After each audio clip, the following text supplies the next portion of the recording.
It's all so touching. Turn it off, Boswell. I can't take it. Why can't I do something nice like that wacky tycoon? Why can't I give away $1 million? Surely there are some poor people left. An excellent idea, Boswell. Excellent. I'll give $1 million to the neediest schnook in the city. It's most discouraging. Everyone is so prosperous. Oh, for the good old days of the Depression. Here I am with $1 million to give away, and I can't find anybody poor enough.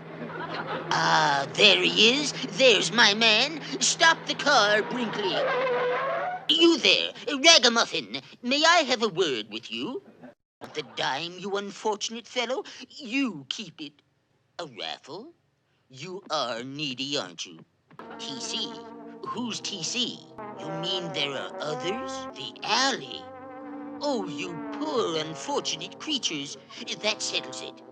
Here's a check for $1 million made out to Top Cat. Here, take it to him. You're welcome. All right, Brinkley. Let's go home.